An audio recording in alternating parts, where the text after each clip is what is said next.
Nous vous parlions la semaine dernière d'une tribune conjointe israélo-amirati pour que la France reconnaisse le Hezbollah comme entité terroriste. Écoutez, on en parle juste après avec les principaux concernés.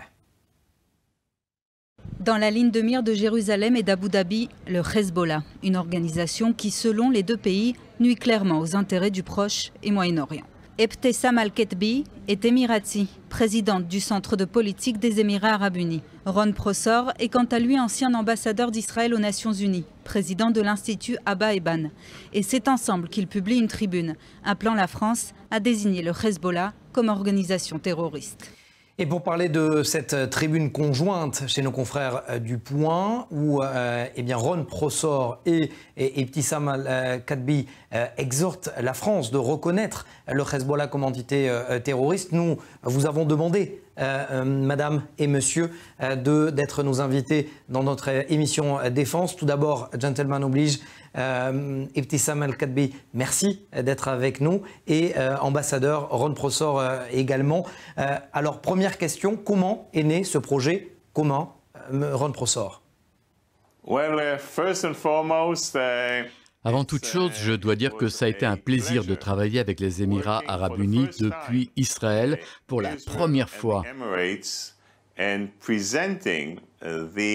de pouvoir présenter le problème que nous pose le Hezbollah dans la région. Quand on examine le cas de la France, il est évident que c'est un pays qui a toujours protégé le Liban, mais qui veut vraiment la stabilité, et il est clair que le Hezbollah fait partie du problème, pas de la solution.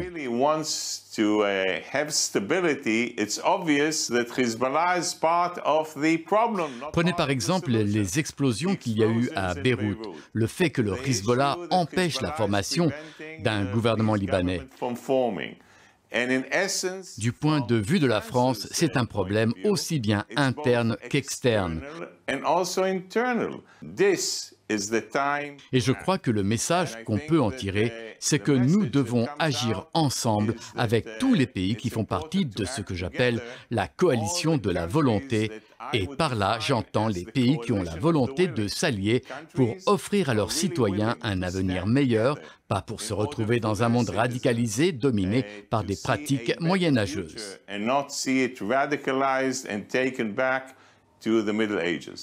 Ebtessam, vous êtes la première femme à diriger un think tank arabe et qui plus est spécialiste de sécurité, de terrorisme également. Est-ce que vous pensez que votre voix bouscule les codes?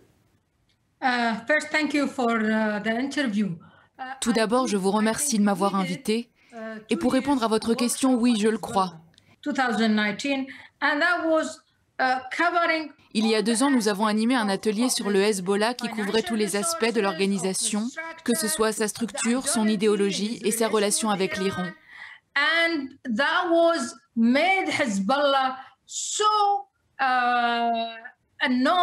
Le résultat, c'est que le Hezbollah s'est retrouvé très embarrassé et très frustré parce que nous avions exposé, parce que ça a été diffusé.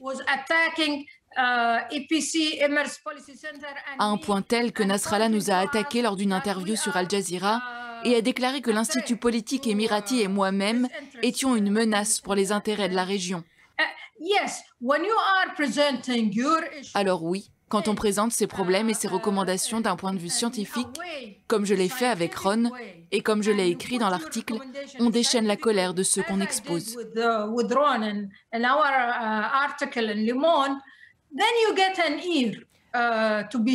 Ebtessam, est-ce que votre voix trouve un écho dans tout le monde arabe, contre tous les extrémismes, tant chiites que sunnites?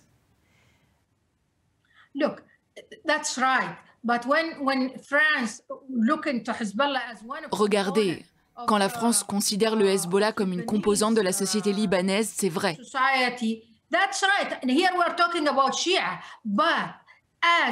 Et ici, on parle des chiites. Mais en tant qu'organisation en lien avec le terrorisme qui déstabilise le Liban et la région, alors la France devrait adopter une autre position et mettre en place des actions différentes. Nous n'avons pas de problème avec les chiites, qui sont une ethnie à part entière de la société libanaise. C'est avec le Hezbollah que nous avons un problème.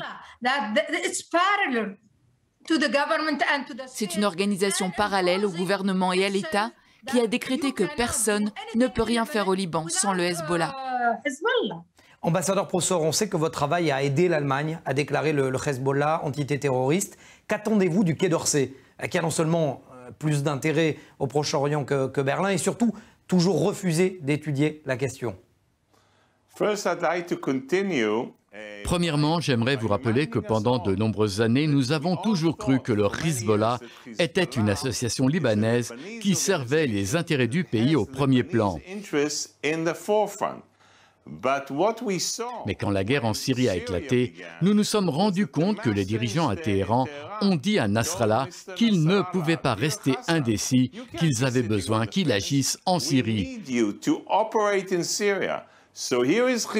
Et donc, en substance, le Hezbollah était censé défendre les intérêts libanais avec son armée indépendante pour tuer les sunnites en Syrie, en sachant que ça entraînerait une réaction violente. C'est un avertissement pour la France et pour l'Europe qui dit « Chers amis, il est temps que vous vous assuriez qu'une organisation comme celle-ci ne puisse pas agir aussi impunément. Assurez-vous que le Hezbollah ne se serve pas de l'Europe pour faire de l'argent grâce au trafic de drogue, au blanchiment d'argent et par le biais de diverses associations caritatives qui sont utilisées pour financer le terrorisme et créer des ravages dans le monde entier. Et on l'a vu quand le président Macron s'est prononcé contre le radicalisme. Aujourd'hui, il est important que la France, dans son propre intérêt, se positionne en tant que pays dirigeant, non seulement pour s'occuper de ce qui se passe en France, mais aussi dans toute l'Union européenne. Ron Prosor, est-ce que Paris vous a répondu? Paris ne m'a pas répondu directement à proprement parler.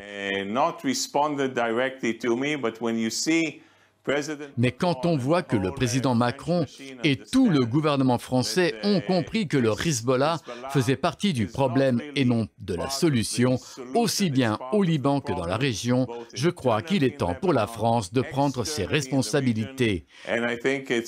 C'est un pays qui sait ce qu'il faut faire pour défendre ses intérêts, et là, ce sont les intérêts de l'Europe tout entière qui sont en jeu. Ibtissam, ça sera ma dernière question. Israël a été invité à participer à l'ISA, l'Alliance de sécurité internationale, avec des pays comme les Émirats et le Maroc. Est-ce que le monde arabe est prêt à accepter le savoir-faire israélien en HLS, en sécurité intérieure? Je dirais que les gagnants sont déjà dans le même train. Et si on veut faire partie de ce groupe de pays qui se dirige vers la prospérité, la stabilité et la paix dans la région, il faut sauter dans ce train. Les perdants resteront là, à regarder le train passer et continueront à fomenter des plans. Parce que le temps file. Et en conclusion, sur le Hezbollah, je dirais qu'on ne peut pas l'affaiblir si l'on ne tarit pas les ressources que l'Iran lui octroie. Le problème de fond, c'est l'Iran. Merci beaucoup, Ron Prosor et Ibtissam El-Kadbi, d'avoir accepté, bien évidemment, de parler de ce projet commun, de cette tribune commune que vous signez pour que la France accepte de reconnaître le Hezbollah comme entité terroriste. Merci à vous.